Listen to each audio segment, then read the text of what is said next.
اس کے بعد حضرت حسن کی خلافت ہوئی 6 مہینے. لیکن اب جب جنگ کا معاملہ ہوا تو حضرت حسن نے دستبرداری اختیار کر لی، حضرت معاویہ کو تسلیم کر لیا خلیفہ. حضرت معاویہ صحابی ہیں، کاتب وحی ہیں، حضور کے برادر نسبتی ہیں، صالح ہیں. ام حبیبہ بہن ہے ان کی، جو حضور کی زوجہ محترمہ ہیں. ان کا مقام بہت بلند ہے، لیکن ہم انہیں خلفائے راشدین میں شامل نہیں کرتے، اس لیے کہ ان کا جو خلافت کو اختیار کرنا یا حکومت اختیار کرنا یہ قبائلی عصبیت کی بنیاد پر تھا، باہمی مشورے کی بنیاد پر نہیں تھا. لیکن 20 سال تک ان کا دور حکومت ہے اور کوئی خون ریزی نہیں، کوئی غارت گری نہیں، کوئی اختلاف نہیں، کوئی بغاوت نہیں، کوئی جھگڑا نہیں.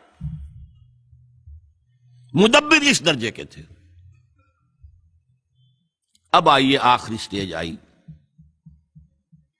حضرت معاویہ کو مشورہ دیا گیا. مغیرہ ابن شعبہ ایک بزرگ صحابی تھے کہ دیکھیے جناب امیر، مسلمانوں میں اختلاف ہوا، 4.5 سال 5 سال خانہ جنگی رہی. اب اگر پھر معاملہ آپ کے انتقال کے بعد ایسے ہی چھوٹ گیا تو اختلافات ہوں گے، جھگڑے ہوں گے، مختلف دعوے دار سامنے آئیں گے، جنگیں ہوں گی، پھر دوبارہ جو ہے فساد ہو جائے گا. آپ کسی کو نامزد کر دیجیے. اور پھر مشورہ دیا اپنے بیٹے یزید کو نامزد کر دیجیے. حضرت معاویہ ریلیکٹنٹ رہے، لیکن اس کے بعد انہوں نے مان لیا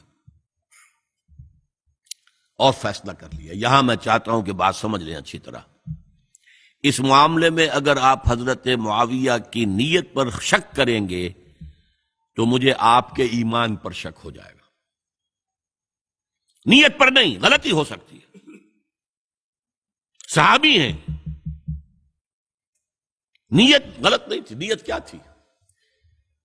اور میں سمجھتا ہوں 100% درست تھی کہ اب اتنا پانی گزر چکا ہے پل کے نیچے سے وقت کے دریا میں کہ بارے صحابہ سب رخصت ہو چکے. اب اکثریت 9 مسلموں کی ہے، عصبیتیں بھی ہیں، قبائلی عصبیتیں ختم تو نہیں ہوئی. لہذا جب تک کوئی قبائلی عصبیت پیچھے نہیں ہوگی حکومت کے، حکومت نہیں چل سکے گی. یہ ابن خلدون کا لفظ ہے، عصبیت، کوئی چیز جو جوڑے آپ کو. تو دینی عصبیت اب کمزور پڑ گئی ہے، اس لیے کہ حضور نے جن کو تربیت دی تھی وہ اب گئے، اکثر و بیشتر گئے. اب اگر ایسے ہی چھوڑ دیا گیا اور کوئی قبائلی عصبیت پشت پر نہ آئی تو پھر خانہ جنگی ہوگی. 5 سال تک ہوئی. اس بنا پر انہوں نے اسے صحیح سمجھا. آپ اختلاف کر سکتے ہیں، صحابہ کی رائے سے اختلاف ہو سکتا ہے، لیکن آپ ان کی نیت پر شک نہیں کر سکتے. بہرحال واقعہ کیا ہے تاریخی اعتبار سے کہ یہ 10ویں سال میں نامزد کر دیا یزید کو اپنے بعد خلیفہ کے لیے، ولی عہد. اس وقت تقریباً سب نے بات مان لی سوائے 5 افراد کے. وہ 5 افراد بہت اہم تھے، بہت اہم. ابو بکر اہم ترین آدمی تھے، ان کے بیٹے عبد الرحمن ابن ابو بکر. عمر نمبر 2 تھے، عبداللہ ابن عمر. زبیر عبداللہ ابن زبیر. عباس عبداللہ ابن عباس. اور حسین ابن علی. حضرت حسن کا انتقال ہو گیا تھا. اہل تشیع کا کہنا یہ کہ زہر دیا گیا، واللہ عالم، میں کچھ نہیں کہہ سکتا. میں کوئی تاریخ کا محقق اس معنی میں نہیں ہوں، میں موٹی موٹی باتیں جانتا ہوں. بہرحال انتقال ہو گیا تھا. 5 آدمیوں نے نہیں مانا. لیکن دیکھیے یہ تھی تدبر کی بات حضرت امیر معاویہ کی. کوئی دباؤ نہیں ڈالا، کوئی جبر نہیں کیا، کوئی کسی کو نقصان نہیں پہنچایا کہ نہیں مان رہے تو یہ کر دیں. نہیں، دیکھیں گے جب وقت آئے گا. جب وقت آیا حضرت معاویہ کے انتقال کے بعد اب ایک صاحب جا چکے تھے، حضرت عبد الرحمن ابن ابی بکر فوت ہو چکے، اب 4 رہ گئے، 3 عبادلہ، عبداللہ ابن عمر، عبداللہ ابن عباس، عبداللہ ابن زبیر، ایک حسین ابن علی رضی اللہ تعالی عنہم اجمعین۔ جب بیعت ہو گئی یزید کی تو اب ان کے درمیان اختلاف ہوا۔ یہ بات اچھی طرح سمجھ لیجئے، تاریخی حقائق، موٹے حقائق کو چھوڑ کر باریکیوں میں جب پڑھتے ہیں تو معاملہ غلط ہو جاتا ہے۔ موٹے حقائق کو سمجھیے، جیسے کہتے ہیں میکرو اکنامکس اور مائکرو اکنامکس۔ میکرو ہسٹری جو ہے، 2 ایک طرف ہو گئے، 2 ایک طرف ہو گئے۔ عبداللہ ابن عباس کی رائے ہوئی کہ اگرچہ یہ غلط کام ہوا ہے، یہ قیصر و کسریٰ کی سنت پر عمل ہو رہا ہے، لیکن یہ ایسی بڑی بات نہیں ہے کہ خون ریزی شروع کر دی جائے اور امن و امان ختم ہو جائے۔ یہی بات عبداللہ ابن عمر کی ہو گئی، یہ 2 تو ایک جا ہو گئے۔ مصلحت کہہ لیں جو بھی سمجھے، لیکن نیت پر حملہ نہیں کر سکیں گے آپ۔ دیانتاً انہوں نے یہ سمجھا کہ اب جب کہ ہو گیا معاملہ تو ٹھیک ہے۔ حرام مطلق تو کہیں نہیں لکھا ہوا قرآن کے اندر کہ بیٹا نہیں ہو سکتا، کہیں نہیں لکھا ہوا۔ بہرحال ان 2 کی رائے یہ ہوئی کہ اگرچہ کام غلط ہے لیکن اتنا غلط نہیں ہے کہ اس کو چیلنج کیا جائے اور اس سے جو ہے خانہ جنگی شروع ہو جائے اور فساد شروع ہو جائے۔ 2 کی رائے یہ ہوئی کہ نہیں، we have to challenge it come what میں۔ عبداللہ ابن زبیر، حسین ابن علی رضی اللہ تعالی عنہما یا عنہم، تو یہ 2 علیحدہ۔ ان 2 میں اب اختلاف ہوا۔ عبداللہ ابن زبیر کی رائے یہ تھی کہ یہیں مقیم رہو مکے میں، حجاز میں، مکے اور مدینے میں، یہاں سے ریزسٹنس موومنٹ ہم شروع کریں گے، کیونکہ یزید کی خلافت تو دمشق میں تھی، بہت دور۔ حضرت حسین کو خطوط آ رہے تھے کوفے سے، کوفہ حضرت علی کا صدر مقام رہا تھا، اور جن سبائیوں نے فتنہ پیدا کیا تھا حضرت عثمان کے خلاف وہ بھی وہیں آباد تھے۔ انہوں نے خطوط کا تاکہ باندھ دیا، آپ آئیے ہم آپ سے بیعت کریں گے اور کھڑے ہوں گے اور مقابلہ کریں گے اور اس یزید کی حکومت ختم کریں گے۔ ڈاک کے تھیلے بھرے ہوئے۔ حضرت حسین نے فیصلہ کیا کوفے جانے کا، بہت روکا۔ عبداللہ ابن عباس بہت ان سے بزرگ تھے عمر میں، اور ویسے بھی ایک اعتبار سے نانا تھے، ایک اعتبار سے پڑدادا تھے۔ حضرت عبداللہ ابن عباس حضور کے چچا زاد بھائی تھے، تو نانا ہو گئے کہ نہیں؟ حضور نانا تھے کہ نہیں؟ اور حضور کے چچا تھے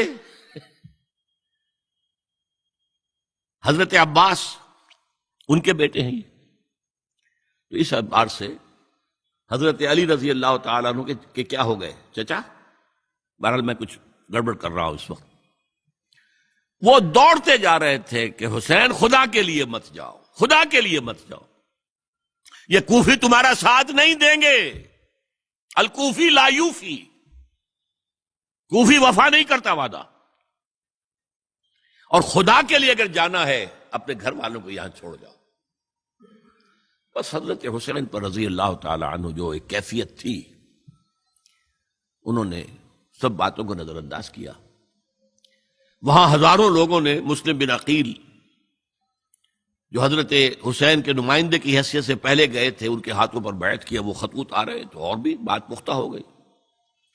ابھی راستے ہی میں تھے کہ پتہ چلا کہ ابن زیاد گورنر بن کر آیا ہے، اور اس نے جو وہاں پر تشدد کیا ہے اور ڈنڈا برسایا ہے، سب بیعت توڑ کے گھروں میں چھپ گئے، اور مسلم بن عقیل جو ہیں وہ بے یار و مددگار شہید بھی کر دیے گئے۔ حضرت حسین نے ارادہ کیا کہ واپس ہو جائے مدینے کی طرف۔ اب مسلم بن عقیل کے بیٹے جو ہیں، وہ عرب کی ایک غیرت ہے، ایک آنر جسے آج کل کہتے ہیں، ہم اپنے باپ کا بدلہ لیے بغیر نہیں جائیں گے۔ اور حضرت حسین کی شرافت اور مروت، یہ لوگ میرے ساتھ آئے تھے نا، میرا ساتھ دے رہے تھے، اب میں ان کا ساتھ کیسے چھوڑوں؟ بہرحال وہ حادثہ فاجعہ ہو کر رہا، اور اس میں سب سے بڑا سبب جو بنا ہے وہ میں چاہتا ہوں جس کی طرف کسی کی نگاہ نہیں گئی۔ افسوس یہ ہے کہ میرا اس پر جو کتابچہ ہے سانحہ کربلا وہ آؤٹ آف پرنٹ تھا، کوشش تھی کہ آج یہاں وہ پیش کیا جاتا، مختصر ترین، لیکن آپ دیکھیں گے کہ کلیئر ہو جاتی ہے ہسٹری۔ دو کتابچے ہیں، شہید مظلوم، میرے نزدیک مظلوم ترین شہید حضرت عثمان رضی اللہ تعالی عنہ، اور سانحہ کربلا، بہت بڑا سانحہ ہے، اس میں کوئی شک نہیں۔ حضرت حسین کا صبر اور مثابرت اور استقلال اور شجاعت یہ مثالی ہے تاریخ کے اندر۔ اپنے سامنے جو ہے اپنے ایک ایک کر کے چراغ گل ہو رہے ہیں، خاندان سارا ختم ہو رہا ہے، شیرخوار بچے شہید ہو رہے ہیں۔ وہ تو ایک بچہ بیمار تھا، حضرت علی بن حسین زین العابدین رحمت اللہ علیہ، وہ بچا ہے۔ لیکن اصل میں شرافت اور مروت جو ہے وہ بسا اوقات اپنی شرافت کی وجہ سے مار کھا جاتی ہے۔ حضرت حسین سے میرے نزدیک یہ ایک اسٹریٹجک مسٹیک ہوئی کہ جب کوفیوں کا لشکر سامنے تھا تو وہاں کھڑے ہو کر ایک ایک کا نام لے گا، فلاں ابن فلاں، کیا تم نے مجھے خط نہیں لکھا تھا؟ اے فلاں ابن فلاں، کیا تم نے مجھے خط نہیں لکھا تھا؟ سب کے راز فاش کر رہے ہیں، اور دیکھو یہ میرے پاس یہ تھیلے بھرے ہوئے تمہارے خطوں کے موجود ہیں، تم نے مجھے بلایا اور میں آیا۔ یہ بات تھی جس کی بنا پر اب ان کے لیے کوئی چارہ نہیں تھا کہ انہیں شہید کر دیں، ورنہ تو یہ ہمارا بھانڈا پھوڑ دیں گے جا کر یزید کے پاس، تو ہماری کھالیں کھنچ جائیں گی۔ یہی وجہ ہے کہ حضرت حسین نے 3 آفرز کی، مجھے واپس مدینے جانے دو، نہیں، مجھے یزید کے پاس جانے دو، نہیں، مجھے کہیں اسلامی سرحد پر بھیج دو، میں وہاں پر کافروں سے جنگ کرتے ہوئے زندگی ختم کر لوں گا، نہیں، ہیئر اینڈ ناؤ بیٹھ کرو۔ یہ حضرت حسین کی شرافت، غیرت، حمیت، مروت اس کے خلاف تھا، لہذا انہیں شہید کیا گیا، اور پھر خیموں کو آگ لگائی گئی۔ یہ نوٹ کیجئے کیوں لگائی گئی۔ اگر تو یہ غصے اور انتقام میں اور وینجینس میں ہوتا تو حضرت علی بن حسین زین العابدین کو بھی شہید کرنا چاہیے تھا، نہیں کیا۔ اگر یہ اس طرح کا معاملہ ہوتا تو خواتین کی بے حرمتی ہوتی، نہیں ہوئی۔ یہ خیمے کیوں جلائے؟ تاکہ وہ جو ایویڈنس ہے وہ ختم ہو جائے، ہمارے خلاف یہ جو ڈاکومنٹری پروف لیے پھر رہے ہیں، خیمے جلیں گے اور یہ تھیلے بھی جل جائیں گے اور یہ خود بھی جل جائیں گے اور ہم بچ جائیں گے۔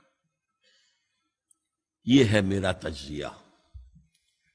بہرحال اس میں کوئی شک نہیں کہ تاریخ انسانی کے عظیم حوادث میں سے وہ ہے، اور میرے نزدیک حضرت حسین رضی اللہ تعالیٰ عنہ کا اختلاف کر سکتا ہے، جو چاہے کرے، حضرت حسین سے اختلاف کرے اور اتفاق کرے حضرت عبداللہ ابن عمر، عبداللہ ابن عباس کے ساتھ، تب بھی ٹھیک ہے، اور اگر حضرت عبداللہ ابن عباس اور عبداللہ ابن عمر سے اتفاق کرے اور حضرت حسین ان سے اختلاف کرے، تب بھی شک ہے۔ معصوم کوئی نہیں، ہمارے نزدیک معصومیت خاصہ نبوت ہے، نبوت ختم ہوئی حضور پر، معصومیت ختم ہوئی، غلطی ہر ایک سے ہو سکتی ہے اور آپ رائے رکھ سکتے ہیں، لیکن کسی صحابی کی نیت پر حملہ نہیں کریں گے۔ صحابی کی نیت پر حملے کا مطلب کیا ہے کہ محمد صلی اللہ علیہ وسلم تزکیہ نفس نہیں کر پائے، یہ ریفلیکٹ کرے گی حضور کی اس پوری کی پوری جد و جہد پر کہ شخصیت سازی نہیں کر پائے محمد صلی اللہ علیہ وسلم، نہیں، معاذ اللہ ثم معاذ اللہ ثم معاذ اللہ۔ بہرحال یہ ہے تاریخ کے اعتبار سے ہمارے ہاں جو عظیم ترین ذی الحج کے مہینے میں حضرت عثمان شہید ہوئے تھے، 28 ذی الحج کو حضرت عمر پر حملہ ہوا تھا، 1 محرم کو ان کی شہادت ہوئی تھی، 10 محرم کو یہ سانحہ کربلا پیش آیا تھا۔